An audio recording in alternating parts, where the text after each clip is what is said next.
నమస్కారం కౌసల్య గారు. నమస్తే అమ్మా. ఈరోజు మనం ఇంటి గుమ్మగుమ్మలో స్పెషల్ వంటకం పేరేంటో చెప్తారా?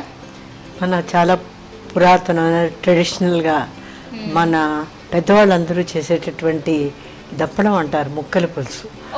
ఇవాళ రేపు రోజుల్లో ఏంటంటే మనం సాంబార్ ఎక్కువ తినడం, మనకి డిఫరెంట్ మోడర్న్ వెరైటీస్ తింటాం కదా. ఇది చాలా వెరీ ట్రెడిషనల్ వంట.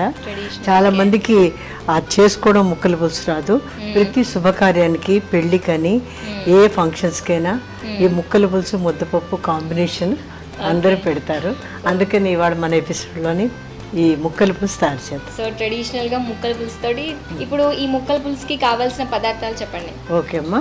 గుమ్మడికాయ, ఆనపకాయ, ములక్కాడ, క్యారెట్, పచ్చిమిర్చి, చింతపండు పులుసు, సాంబార్ పౌడర్, బియ్యం పిండి, పసుపు, హింగువ, ఎర్రమిరపకాయలు, బెల్లం, ఉప్పు, కరివేపాకు, తిరుగుమూత దినుసులు. ఓకే అమ్మా. కౌసల్య గారు, ఇప్పుడు తయారు చేసే విధానం చూద్దాం.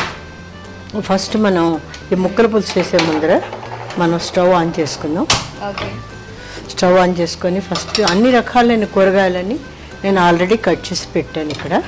అంటే కట్ చేసి వాటర్లో పెట్టాను. ఫస్ట్ నేను ములక్కాయలు కట్ చేసి తీసుకుంటున్నాను.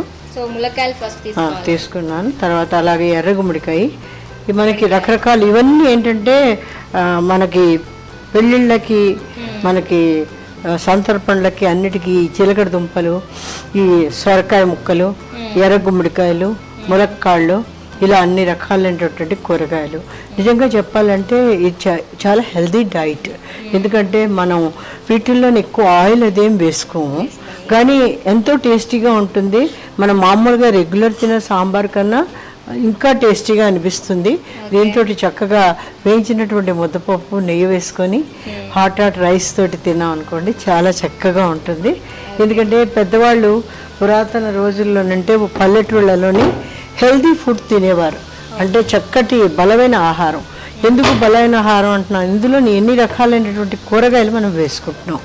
చక్కగా తోటల్లో పండేటటువంటి కూరగాయలు, ఫ్రెష్ వెజిటబుల్స్ వచ్చాయనుకోండి, ఆ వెజిటబుల్స్తో మనం ఇలా తయారు చేసుకొని ఎంతో హ్యాపీగా చక్కటి డిషెస్ తయారు చేసుకోవచ్చు.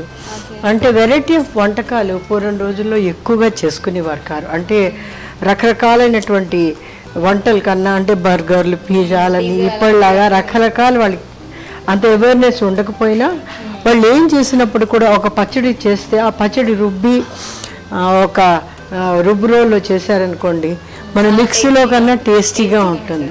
అలాగే కుంపటి మీదైనా, బొగ్గుల పొయ్యి మీదైనా, కట్టెల మీద వండిన వంట ఇప్పటికి కూడా అంటారు పల్లెల్లో వంటలు చాలా టేస్టీగా ఉంటాయి. ఎందుకంటే మన మోడర్న్ పద్ధతులన్నీ వాడకుండా పురాతన పద్ధతులతోటి ఎంతో చక్కగా టేస్టీగా తయారు చేసుకుంటారు. తర్వాత ఏంటంటే ఫ్రెష్ వెజిటబుల్స్ మార్కెట్లో వస్తూ ఉంటాయి, వాళ్ళకి తోటలో వస్తూ ఉంటాయి. ఆ ఫ్రెష్ వెజిటబుల్స్ అన్నీ తెచ్చుకొని ఇలాగా రకరకాలైన పులుసులు అలాంటివి చేసుకుంటారు. తర్వాత ఇంకోటి చెప్పాలంటే కంబైన్డ్ ఫ్యామిలీ, జాయింట్ ఫ్యామిలీస్ ఎక్కువ మంది కలిసి ఇంట్లో ఉంటారు. అలాంటప్పుడు ఏంటంటే చాలా ఎక్కువ క్వాంటిటీ ఆఫ్ ఐటమ్స్ తయారు చేసుకుందికి ఇలాంటివి అందరికీ పెట్టడానికి చాలా బాగుంటాయి అన్నమాట. అందుకని ఈ టైప్ ఆఫ్ వెరైటీ ఆఫ్ వంటకాలు, ఇది పురాతన వంటకం అయినప్పటికి కూడా ఇప్పుడు రోజుల్లోని చాలా ఎక్కడ చూసినా దీనికి చాలా ప్రత్యేకత ఉన్నది. ఆ ముక్కల పులుసు అని చెప్పి అందరూ ఇష్టంగా తింటున్నారు. దీనికి ఇలాంటి వంటకానికి అవార్డ్ విన్నింగ్ రెసిపీ బుక్ లాగా దీనికి ఇలాంటి వంటకాలకు కూడా వచ్చినవి ఉన్నాయి మన వాళ్ళకి, తెలుగు వాళ్ళకి. అంటే ఎంతో ప్రాముఖ్యంగా చక్కగా పెద్దవాళ్ళు ఈ చేసే వంటకాలు పెద్దవాళ్ళు చేసేవి ఇవాళ ఇంగ్లీష్లోని, తెలుగులోని, ఇప్పుడు అమెరికాలో ఉండే దేశంలోని చాలామంది పిల్లలకి ఏంటంటే ఓన్లీ పప్పు కూర, రెగ్యులర్ వెరైటీస్ చేసేసుకుంటారు. అయితే ట్రెడిషనల్గా ఇప్పుడు మనం చేస్తున్న కందా బచ్చలి ఏంటి, ముక్కల పులుసు ఏంటి, పనస పొట్టు కూర ఏంటి, ఇలాంటివన్నీ వెరీ ట్రెడిషనల్ అనమాట. విని ఉంటారు కానీ ఎక్కడో తింటారు, కానీ ఈ రెగ్యులర్ వంటల్లో వాళ్ళకి తెలియదు. అందుకని ఇలాంటివన్నీ ఏంటంటే ప్రత్యేకంగా కొంచెం ఒక్కసారి చూసారంటే డెఫినెట్గా అందరూ చేసుకోగల ఉద్దేశంతో ఇవి చాలా హెల్దీ కూడా, హెల్దీగా అన్ని ముక్కలు అంటే ఇప్పుడు మీరు గుమ్మడికాయలు అవన్నీ వేశారు కాబట్టి అందరూ అన్ని రకాలవి కొత్త రకాలు చేసుకుంటారు. పన్నీర్ ఉన్నది, పన్నీర్ తోటి రకరకాల వెరైటీస్ మనకు అలవాటు అయిపోయాయి, వెరైటీ వంటకాలు. కానీ ట్రెడిషనల్ వంటకాలకు వచ్చేటప్పటికి ఆయా పులుసులే కదా ఇదే అనుకుంటాం. కానీ వీటిలో ఉన్న టేస్ట్ ఈ గుమ్మగుమ్మలు మామూలు వాటిలోని రావు.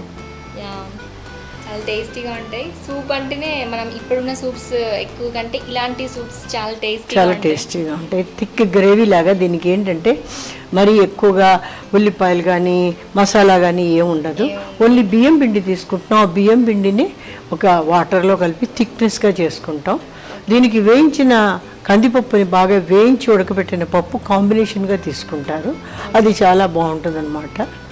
కాంబినేషన్ పప్పు అనమాట. కాంబినేషన్ కూడా చాలా వెరైటీగా ఉంది. సో ఇవన్నీ మనం ముందుగానే కోసుకొని ఉడకబెట్టేసుకున్నాం. ముక్కలు బాగా మెత్తగా ఉడికిపోవాలి. ఈ ఉడికిపోయిన తర్వాత చక్కగా ఇప్పుడు మలయాళం వాళ్ళు అవ్యలు అని చేస్తారు. అవ్యలు అని చేస్తే డిఫరెంట్ వెరైటీస్ ఆఫ్ కూరగాయలన్నీ వాడతారు.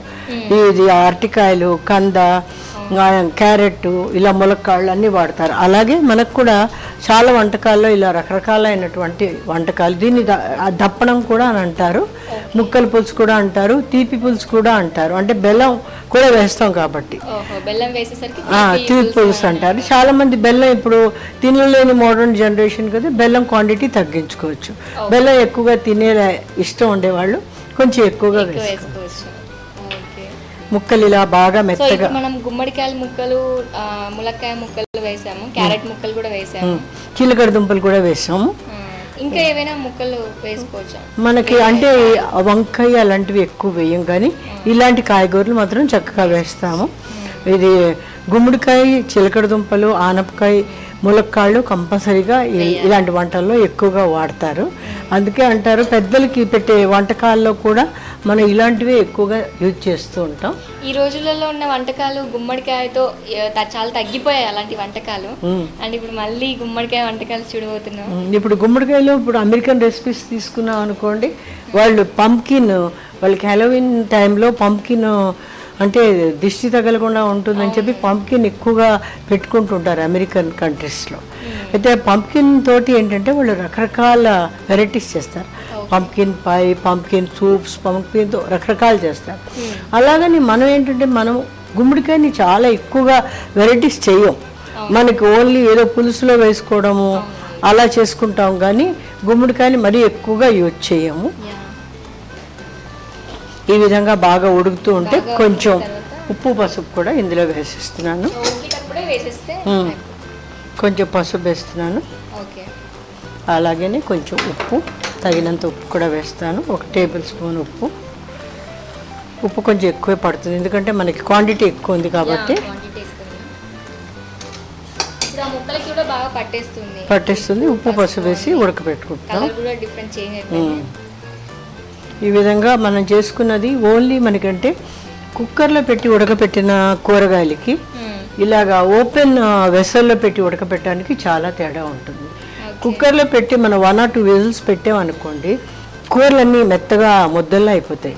అలా కాకుండా విడివిడిగా ప్రతిదీ ప్రత్యేకంగా ఒక్కొక్క కూరగాయ దాని ఆకారం చక్కగా కనిపించాలి అంటే ఇలాగా నీళ్ళలో వేసి ఉడకపెట్టుకున్నాం అనుకోండి, కొంచెం టైం పట్టినప్పుడు కూడాను ఆ కూర తింటున్నప్పుడు ఏంటంటే దాని యొక్క ఫ్లేవర్, దాని యొక్క కలర్ అన్నీ ప్రత్యేకంగా గుమ్మడికాయ ముక్క తింటుంటే ఇది గుమ్మడికాయ ముక్క, ఇది ములక్కాడ, ఇది సొరకాయ ముక్క అని తెలుస్తుంది.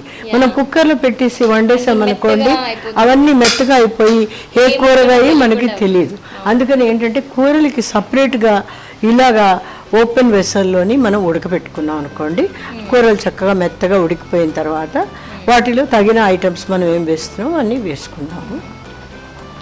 సో అప్పట్లో కుక్కర్ అలాంటివి లేకపోయేసరికి వాళ్ళు ఇలాగే ఉడకబెట్టేసరికి చాలా టేస్టీగా విడివిడిగా చాలా బాగుంటుంది. ఇప్పుడైతే కుక్కర్లో యూజ్ చేసేసరికి అన్ని మెత్తగా, సో అన్ని కలిసిపోయి ఏ ముక్క అనేది అర్థం కాకుండా. ఇప్పుడు కూడా నేను ఏదైనా చేస్తే ఇలాంటి ఐటమ్స్ నేను కుక్కర్లో పెట్టను. కుక్కర్లో పెట్టకుండా ఇలా సపరేట్గానే ఉడకబెడతాను. ఎందుకంటే అది కూరలు యొక్క అందం మనకి ఇలా వీటిల్లోనే కనిపిస్తాయి. ఈ కుక్కర్ అండ్ ఇప్పుడున్న ఫాస్ట్నెస్ కి అందరు తొందరగా ఫాస్ట్ గా అయిపోవాలి, ఆఫీస్ కి వెళ్ళాలని చెప్పేసి అందరు కుక్కర్ ఎక్కువగా యూజ్ చేస్తున్నారు. So 1-2 whistles that is true. ఎందుకంటే ఆఫీస్కి వెళ్ళి హడావిడిలోని ఇంత ఓపికగా ఒక్కొక్కటి చేయాలి అనే దానికి కూడా టైం ఉండదు. ఏదో బర్గర్ ప్యాటీసో బర్గర్లో పెట్టో లేకపోతే సీరియల్సో లేకపోతే ఏదో సంథింగ్ బ్రెడ్ టోస్టో ఏదో పొద్దున్న చేసేసుకొని గబగబా పరిగెడుతూ ఉంటారు. కానీ ఇది చేయడం కష్టమైన పని కాదు. ఎందుకంటే ఇలాంటి రకాలైన పులుసులు తయారు చేసుకొని 1 or 2 days ఆర్ 1 week కూడా మనం రిఫ్రిజిరేటర్లో కూడా పెట్టుకున్నా ఏమవ్వు. ఎందుకంటే మనకి ఎప్పుడైతే పులుపు పడిందంటే చింతపండు, ఆ చింతపండుతో పాటు ఏ వస్తువు తొందరగా పాడైపోదు. అందులో 3 days మనం స్టోర్ చేసుకోవచ్చు. మామూలుగా పప్పు లేదు దీంట్లోని, పప్పు వేసిన వెంటనే తొందరగా పాడైపోతాయి. అలా కాకుండా ఓన్లీ వెజిటబుల్ అండ్ చింతపండు కాబట్టి ఇది తొందరగా స్పాయిల్ అవ్వకుండా చాలా చక్కగా ఉంటుంది అనమాట. అందుకని దీని ప్రత్యేక నాకు అనిపించింది ఏంటంటే ఎప్పుడు ఒకే విధమైన వంటలు కాకుండా మనం చేసే ఎపిసోడ్స్లోని మనం అందించేటటువంటి వెరైటీస్ ఏంటంటే పురాతన కాలమైనటువంటి వంటలు అన్నీ ఇప్పుడు మళ్ళీ ప్రజెంట్ జనరేషన్కి అందరికీ అవేర్నెస్ తీసుకొచ్చి వాళ్ళు కూడా చక్కగా ఇలా వండుకుంటూ వాళ్ళు కూడా ఎంజాయ్ చేయాలి, మళ్ళీ చేయాలి. ఓకే, సో డిఫరెంట్ వంటకం ఈరోజు చూపించారు. అండ్ పురాతనంలో వంటకాలు మళ్ళీ ఇప్పుడు మొదలుగా చూపించారు.